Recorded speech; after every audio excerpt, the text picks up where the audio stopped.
What it do, YouTube? It is your boy, Tony Vogue, the E-Boy, zombie slayer, and lover of learning. Have you ever wondered why the left and the right hate each other? All this politics in the atmosphere, this social climate. Felt like this was a good time to react to such a video. Let's find out. The struggle between the right and the left is central to almost every country in the West right now. It's so central, in fact, that it often shocks me. Really, we're arguing over what to call Christmas or transgender bathrooms when climate change could make Florida sink or China's trying to take over Asia. However, once you dig a little, you find that rather than just being a political conflict, the struggle between the right and the left is central to modern Western civilization, with ideological roots going back thousands of years, and with whichever side wins being decisive for the future. This video will look at why and how the right and the left are different and why they dislike each other so much, what they represent in society and what it means. This video will look at 4 ways the right and the left are different and how they clash.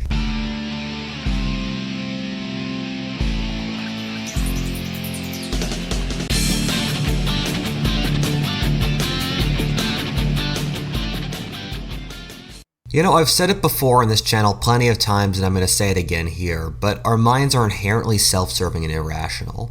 We ignore information we don't like. This is the first time I am reacting to a video by this channel, and he is super well spoken. We're going to skip this ad, because that's what it is. But we're going to jump to part 1, ethics. Wow. Broke it down into parts. The main determining factor here is that the right and the left care about fundamentally different values. Very smart social psychologist John Haidt did scientific studies that found that there are 6 fundamental human values that we all share. However, when looking at different political positions, he found that conservatives, libertarians, and progressives put extremely different emphases on these different values. For a summary, these values are harm, which says that hurting others is bad, fairness, or that people should reap what they sow, liberty, or that people shouldn't oppress their social inferiors, loyalty, which is self-explanatory, respect for authority, and purity, or that certain things are sacred and can't be violated. Progressives are extremely high in the value harm. This is why left-wingers will say, children are starving in Africa, how can we do nothing? Afterwards, progressives are interested in liberty or caring about if people are oppressed by unfair hierarchies. Well, shit. This is like the smartest political breakdown I've ever seen. Kudos. What if all tits? Which is a lot of where their emphasis on helping oppressed groups comes from. Liberals also care a certain degree about fairness. However, after that, liberals don't care about any of the other values. Conservatives, however, are pretty well balancing all 6 values, with high emphasis on authority, loyalty, maintaining moral purity, harm, and liberty. Conservatives are more similar to the rest of history in the world. In non-Western societies, for example, people are higher in authority, loyalty, and purity. Progressives are more so the far extension of the West's greater emphasis on harm and liberty that started during the Middle Ages. Libertarians are interesting in that they, like progressives, are mostly focused on a handful of values that ignore the rest, but they're super strong in liberty and fairness, which is why libertarians want as little government as possible and are fine with prostitution, marijuana, and guns. An interesting thing is that the social justice wing of the left has picked up a new attribute, extremely high purity, in which saying the wrong words, misappropriating, and the like is treated as an attack on the sanctity of their movement. Something I want to make clear is that all these values are fundamentally Wait a sec. Are we talking about leftists there? I'm confuzzled. Mentally irrational, and each political position has rational arguments that can be used to justify it. We don't choose our politics based off rational decisions. They're given to us by a combination of genetics, upbringing, and a little bit of rationality on our part. It's entirely fine that morality is mostly irrational. Take, for example, that on a purely rational basis, consensual cannibalism or incest with good contraception is totally fine, but most of us would just say it can be disgusted by those. On an entirely rational basis, you could justify the Nazis, since if you start with the Darwinistic assumption that spreading your genes is the most important thing, and people of your ethnic group have similar genes to you, then wiping out other groups that gives your group and your family more breeding abilities and population potential, as most animals do, is entirely justified. The position that genociding people outside of your group is morally bad comes from a belief in the individual soul, and that human life is value in general, something which came out of traditional religions, and it's why you saw so much genocide in the ancient world. The Assyrians didn't care when they depopulated entire regions. These were some fascinating maps. Let's back that up a little. I want to show you Group that is Nazi morally map bad again. comes from a belief in the individual soul, and that human life is value in Nope, not that one. This one, Nazi racial views. So noble savages, that would be the Russians. The most Aryan would be the German. Part Aryan. Now this is interesting. Do you see India and Pakistan and Afghanistan in there? The swastika? We the real Aryans, man. That's some shit. Man, I want to do some deep dive, some research into what exactly the Nazi ideology was. Because that's something you're not taught in school, man. You're taught, yeah, they wanted to kill all the Jews. But what did they believe of Aryanism? Do is entirely justified. The position that genociding people outside of your group is morally bad comes from a belief in the individual soul, and that human life is value in general, something which came out of traditional religions, and it's why you saw so much genocide in the ancient world. The Assyrians didn't care when they depopulated entire regions. Another way of viewing it is that your side's frame of logic might not be the other side's. For example, a progressive might think that a conservative's insistence upon national honor is inherently irrational, but in real terms, nations that appear weak in the world stage are attacked more since they look like they're easy pickings. For conservatives, the Vietnam War made total sense if America was seen to not be protecting its allies, then other American allies would be attacked, thus making the cost worthwhile. For progressives, it was a war of colonial oppression in a useless country. Yeah, well, we did have to protect Vietnam. Like, imagine if war breaks out in the South China Sea, we gonna have to protect fucking Taiwan and South Korea. We gonna have to go ham, man. Those three nanometer processors, shoot.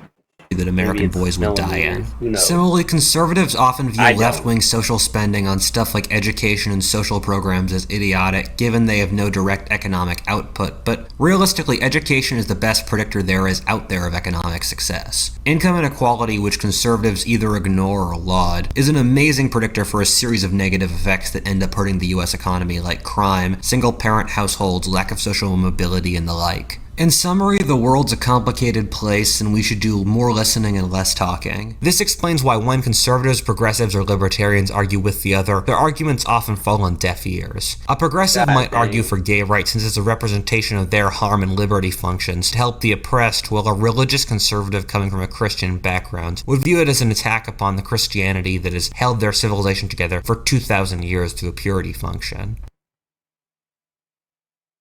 The big thing you need to understand of the modern left-right binary is that it's a way of figuring out the trajectory of Western civilization in a post-Christian world. For 2,000 years, morality and ethics were relatively easy since one just referenced the Bible. The reason that the fight between the right and the left is so contentious is that it...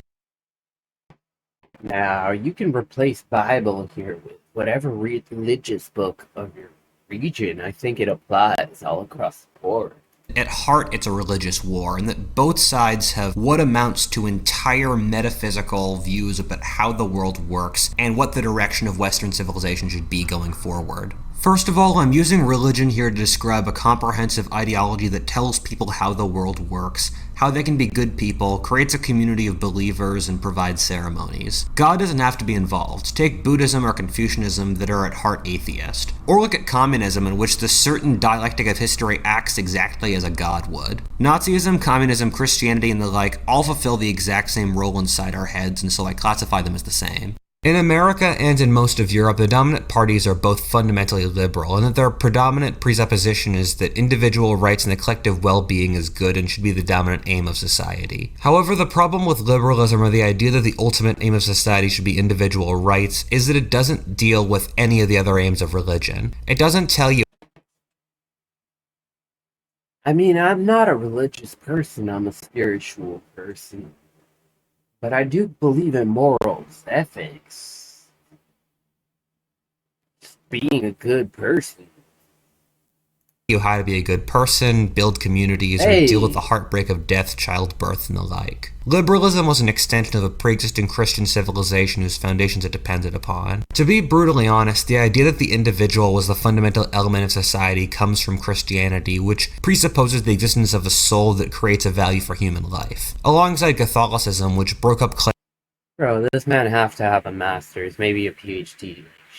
ends by banning cousin marriage, thus making the West the most individualistic civilization in history. The decline in Christianity has also seen the decline in traditional liberalism wherever it's happened, whether in the West after the World Wars with the rise of nanny states and decline in free market capitalism, or with the rise of leftist ideology, or with the rise of atheist ideologies like Nazism and Stalinism that happened after World War I, or with the general weakness of liberal regimes in places like Japan and India that aren't Christian. The reason that conservatives are an alliance between the religious and business interests is that the structure of Protestantism allows more active free market capitalism, since once you remove the idea of heaven, envy in society becomes impossible to control, which is why as societies have become less and less Christian, free market capitalism declines and socialist tendencies have increased.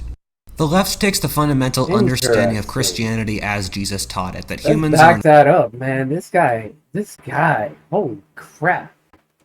Societies have become less and less Christian, free market capitalism declines and socialist tendencies have increased. Have become as societies become less and less Christian, free market capitalism declines and socialist tendencies have increased. And socialism. The left takes the fundamental understanding of Christianity as Jesus taught it, that humans are inherently good and that we just need to spread love and generosity in order to be in the kingdom of heaven. This view was doubled down through the frame of Greek philosophy, since the Gospels were written in Greek, which believes that humans were largely inherently good and rational, and that people were capable of perfectibility through rational thinking. The right was part of the Augustinian worldview that came out of Persian religions like Zoroastrianism and Manichaeism, which held that the world was a battle between good and evil, and that people had to fight against their own inherent evil and greed. The structure of Christianity... Zoroastrianism was like the first duality, man. It's another one I want to do a deep dive into. Christianity existed as a bulwark against people who were born in original sin. This was a view that was propounded by St. Augustine and became dominant across the medieval Catholic Church. The right's view of a sinful and constrained humanity is generally that of medieval Christianity, while the left's view of humanity being perfectible through logic and improvement is a view that came through the Renaissance and has grown larger across modern history. Interestingly enough, the belief that humans are inherently self-interested allows the right-wingers to deal with their ideological opponents more easily than the left, which views their opponents as inherently evil. For leftists that believe that perfecting the human character is possible, being against their goals means you're trying to hold back progress. This is historically why you've seen a greater degree of fanaticism on the left, or why leftist groups often succumb to radicalism or infighting. The belief in perfectibility is also why left-wingers often succumb to guilt, since they judge themselves against abstract standards rather than real-world examples, and so don't measure up to perfection. These evolved into two visions of the world described by American economist Thomas Sowell, of the constrained and unconstrained visions of the world. The unconstrained... Man, Thomas Sowell is a goddamn genius. Y'all all need to read some Thomas Sowell. Vision, or that the left holds, is that people are inherently perfectible and naturally good, and that if there's a problem in the world, it has to be someone's fault, given that human nature and the world is naturally good and fair. This is why when there's a disparity in something like income range between ethnic groups or between genders and the like, left-wingers look for an oppressive group like the patriarchy or racism, since in their worldview, unfairness and inequality are the exception, not the norm. Since left-wingers think that people are naturally good and perfectible, and the world's able to be improved through conscious reforms, that people who are cultivated and educated and sincere, which often ends up being intellectuals, are capable of making real progress in the world and improving the human race through reform. A racist joke is slowing down the perfection of the human race, which will solve the rest of the problems. Human beings are in control of the world, and thus by perfecting humanity, we are perfecting the ability to deal with other broader problems in the world. However, on the right, which believes that human nature is inherently... Again, man, I am blown away by this man's logic. I would not want to go up against him in an intellectual debate. Self-interested, if not evil. Society exists in order to keep back our inherent moral weakness. They don't believe human nature is perfectible, and rather that existence is a permanent battle against the forces of evil and chaos, and that we need processes and organizations like religion, property rights, and capitalism to hold back the demons inside the human spirit. They believe that we're permanently on the precipice of a dark age and that we need to fight evil foreign powers which will otherwise pull us backwards. The right believes civilization is a boat floating in a dark sea, while left-wingers view history as a process of continual improvement. For business interests, capitalism is a way of creating a fair system that operates independently of a powerful government and personal discretion. For the religious, religion is a way of fighting the inherent sinfulness of the soul, and for militarists, force is a way of stopping evildoers. Right-wingers support the processes that give the status quo stability. In summary, the right-winger believes that the human race is incidental to the world, and that factors like geography, pre-existing systems, and the like are more important than human agency and human goodwill. Right-wingers don't trust experts and academics who they believe to be influenced by their own greedy self-interests, but like people who have done well inside pre-established hierarchies like capitalists inside the market or generals inside the army. Hey, that's Mad Dog Mattis. Wingers hold that culture holds back human nature, while left-wingers find culture oppressive and think that human nature, which is liberated through an impersonal government, will set us free. And I mean, realistically, you do find examples of culture and government both screwing up in their own fields, and so both sides do have a point. Stuff like female genital mutilation in Somalia is undeniably disgusting and evil, and government interventions into society like the Soviet Union or Maoist China are also undeniably evil. Examples of this are views on capitalism and abortion. For the left, capitalism is an oppressive structure that lowers people's goodwill towards each other and replaces it with greed. For a right-winger, without capitalism, people would starve since no one would be personally incentivized to work. Similarly, left-wingers view abortion as oppressive since it lowers women's abilities to choose if they have children, while right-wingers view women as personally incentivized to abort their children, which they view as morally wrong. This is because in a socially conservative worldview, a woman's main role is to be a mother and a housewife, and so... No, man. That's a traditional view. I'm a conservative, and I gotta say, a human being's purpose is go out, earn your keep one way or another. You know, maybe you earning your keep at home, you got a partner that earn a lot, you support them. Mans can do it too. Abortion is her shirking her cultural and societal role. So far, we've mostly talked about fancy words. Although at this point a significant part of this channel is philosophy, I distrusted philosophy for the longest time, given that it seems so disconnected from real-world evidence. Philosophy to me is silly as well, man. Took some critical thinking in college. Critical thinking was a philosophy 100. Of course, that is one of the most important pieces of education I've taken in my life. That whatever the philosopher's self-interest was just became the main theme. However, there are real-world economic and demographic reasons for the modern division between the right and the left. From game theory studies, we've found that there are three main elements in a society. The free riders will continually try to game the system and cheat in order to win. The angels will continually give into the system, and both of these groups are around 20%. The final 60% are moralists that will either game the system or pay in depending on what everyone else is doing. It's my opinion that the success of a society depends on how it creates incentive structures in order so that people will naturally work with the system or against it. It is his opinion that the success of a society... depending on what everyone else is doing. So fast, bro. It's my opinion that the success of a society depends on how it creates incentive structures in order so that people will naturally work with the system or against it. Countries like Sweden or Japan are extremely successful at this. But just look at their crime rates and wealth and the like, while Somalia and Afghanistan are the opposite. Historian Peter Turchin has created algorithms that show historic fluctuations in whether societies are incentivized towards cooperation or tearing themselves apart. From computer models, he's been able to predict when the Russian Revolution or Roman Civil War would occur on the timescales they had occurred at. More horrifyingly, the factors that drove those societies towards disunity are the very same ones we have today. Damn. That ain't a good thing, bruh. That ain't a good thing. We're gonna collapse like Rome. That's what my boy Torp always says. Looks like main factors driving these kinds of disunity are a combination of wage stagnation and elite over-competition. By that, I mean when normal wages stagnate or decline for whatever reason, there's more competition to get into a wealthier and wealthier elite, which is also getting smaller and smaller. This means that there's desperation to get a shrinking amount of good jobs. Whenever this occurs, the elite splits into... We've got a shrinking amount of good jobs right now, man. Especially with AI out there.